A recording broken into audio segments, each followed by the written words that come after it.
Well, what's poppin', y'all? This streamer really got the modern day, or the 2025 version of what Sneeko got when he got in the ring with Sean Strickland. Was that in 2024 or 20? Nah, that had to be 2024, where Sean Strickland, damn, I'm surprised the tooth didn't get knocked out in that session. But this streamer, Clavicular, this guy's been blowing up everywhere recently. I did a whole video kind of like outlining a little bit more nuanced on the guy's background, where he came from, all that other stuff. You can check that out if you want, if I'm not too lazy to put it in the pinned comment. But he pulled up to this jiu-jitsu gym, and I'm going to play you guys this clip right now. I told you some people are going to be on y'all. What's my rate, Clavicular? What's my rate?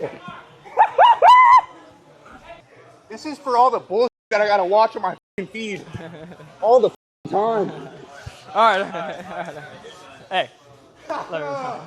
So this caption on this was the following: Clavicular got absolutely bodied in a jiu-jitsu match against a hater. I told you some people are going to be on your ass, Clav. This is for all the BS I got to watch on my feed all the time. What's my rating, Clavicular? And so the person that brought him here was an individual by the name of Santa Cruz Medicinals. He owns the company Santa Cruz Medicinals, Santa Cruz Paleo. He is popular on TikTok and short form content. He also has a company where they sell like supplements, a bunch of other stuff. He's like a big health proponent. And this guy does jiu-jitsu. I think he's a blue belt in jiu-jitsu. He's the guy that brought Clavicular here. This guy, Santa Cruz, he's previously done collaborations with Clavicular before this whole blow up, like earlier in the year, with this guy named Cookie King. If you look, a lot of these people are in the quote cookie verse, which it's too much to complain. I talk about it in the video about Clavicular. So there's a relationship here, a long relationship between Santa Cruz and Clavicular. They agree on some things, they disagree on others. They do disagree more than they agree, but they're cordial with each other and there's a mutual respect. With Santa Cruz, trying to offer more healthy advice to Clavicular, and he's really happy to see him succeed. So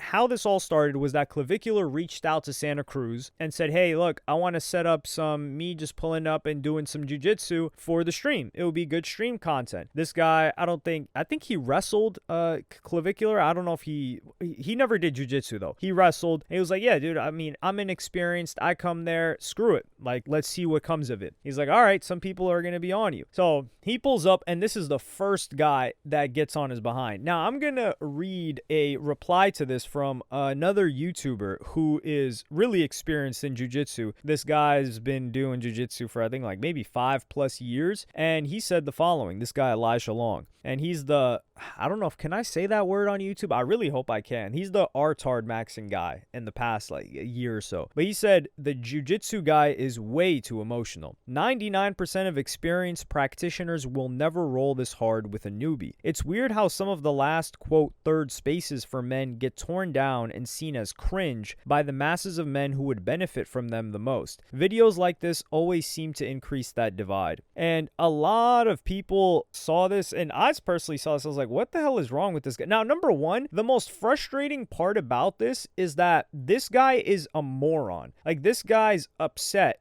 Clearly, he's like, yo, what's my rate? So this guy is somebody that is upset that he is seeing this Clavicular guy on his feed with the whole what's my rate thing. So this guy's like Clavicular's like a looks maxer. His whole thing, or for a large portion of his life, was trying to look as best as he possibly could and improve in that and other things. But he believed like the basis or the foundation of his improvements in other aspects of his life would come from his appearance. Partially why he started TRT, testosterone, exogenous testosterone, not produced by his body, at 14 years old. So a lot of people come up to him and they're like, yo, rate me, bro, rate me, bro. And he's annoyed by it and doesn't like it. So this guy's seeing clips that are obviously out of context because there's an incentive for clippers on Kick, because this guy streams on Kick. So there's an incentive for clippers clippers to clip things that are going to cause the most emotion, whether it's usually negative emotion and most shareability and drive the most engagement, because the more views that they get, the more that they get paid out for being a clipper. Now, the rates got dropped by, I think, from like 40 to 25 per, I believe it's like 100,000 views or 1,000, I don't know. But the rate got dropped because they had to pay out $100,000 because this guy got like 1 billion views in 10 days. So clearly it's working. But what's so funny about this is that this guy knows that he is so far beyond this guy in experience, and he knows that he's going to win, but it's almost like one of those loser kids. And I'm not saying this guy's a loser, but it's almost like he's envious and he feels like this guy doesn't deserve the attention he gets, and he's insulted that he's on his feed, although the only things you see on your feed are what you've curated. Like, for example, I'm never getting a makeup tutorial from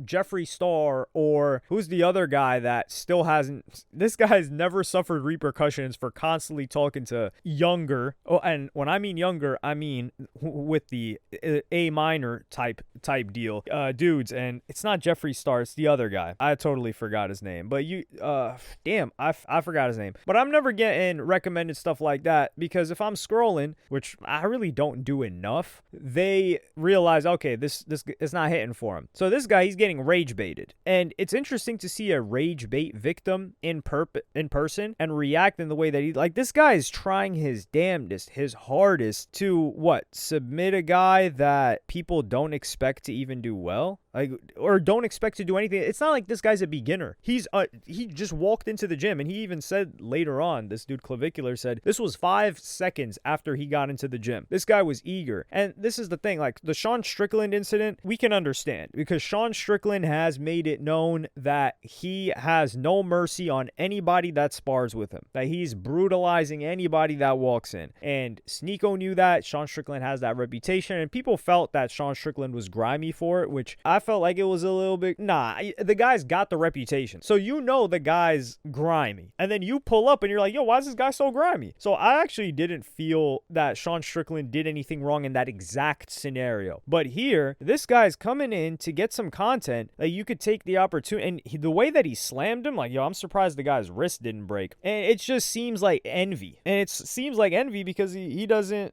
maybe it's because of his looks. Maybe this is something that he didn't take into consideration, where, wait, hold on, maybe if I, maximize my looks too much, that I'm getting famous for my looks, that dudes are gonna hate on me for that, and then they're gonna do this type of stuff. And even Santa Cruz felt like that guy was taking it a little bit too far. He talked about it a little bit later, but I think this is just whack behavior. Like, the guy's 19 years old, or 20 years old now. He was 19 at the filming of this, and you're just trying to do the whole yo, say uncle, when you've been training and you're gonna wipe the floor with him. It's a different story when we see this type of trash talk between two people that are at the same level of training experience. Or if this guy had less training experience, the guy that brutalized Clavicular, and somebody was more trained than him and he's doing this trash talk, we can respect it. But this is just, it's gross, it's whack for the sport, or is it a sport? For the martial art, because this person's making you think like, damn, dude, I'm pulling up to this place. Not only do you gotta hug and roll around and get sweaty with other dudes. No, I'm not saying that's like that. Like, it's like because a lot of people say, man, that's gay. No, I'm not saying it like that, because the other guy puts on makeup, so people could call that, like, what's zestier, right? Somebody wrestling with other dudes or some guy putting on makeup, right? You can't really compare there. But if you're looking at it like, yo, is this how I'm gonna get treated? It's gonna deter people to try it. Versus, I think influencer boxing was great, and some people adopted it, like some professional boxers. Like, I think Mike Tyson was talking about how he liked people bringing attention to the sport, and I do believe a lot of people got into boxing because of it. We can't measure how many people, obviously, and I'm not saying that boxing viewership rose. I don't think influencer boxing, even though it's not really much of a thing as it was, I don't think that rose the viewership of people to traditional boxing. It's more like a WWE equivalent in that there's storylines, although the boxing is still real. But I do think, even though we can't measure it, just in my heart of hearts, the vibe, right, that I get is that a lot of people started boxing because of it. Even if they're not influencers, they're like, damn, this thing looks cool. Like, let me go do this. And we'll only find out in the next 10 to 15 years, right? Or 10 years with new boxers coming in and then being like, yeah, you know, like I just started boxing for fun because I saw it on these influencers and, you know, I realized I was kind of good and I just stuck with it. So yeah, this was whack by that dude. I think it's one of those things where it's just tasteless. And you could tell that there was frustration. You could tell by the way that the guy was attacking him. And yeah, let me know what y'all think in the comments. Are you happy to see that? For sure, if you don't like this guy, you're like, yeah. But I think one of the wackest things is when people are like, damn, dog, he got worked. Yeah, what do you expect? It's like putting gloves on somebody. It's like putting gloves on Bradley Martin and throwing him in the ring with Anthony Joshua. And you're like, damn, Bradley got worked. Like, yeah, he wasn't slapping him around like he slapped Stable Ronaldo for taking off his hat. Like, yeah, no, duh. What do you expect him to do? Like, suddenly have this skill because of his size? It's ridiculous. But I mean, what do they say? Like, dudes overestimate how strong they are or how good they are at fighting by like a ridiculous amount. Like, dudes talking about like, yo, they could take on a bear if they've got a sword and a shield, a grizzly bear. And this is the problem. You got some dudes right here thinking, well, you know, actually, like, I just gotta, you know, maneuver one swipe, and then I think if I hit it in the neck, my point exactly, overestimating. But let me know what y'all think in the comments. Like and subscribe and hit the notification bell if you enjoyed, and I'm gonna see y'all on the next one.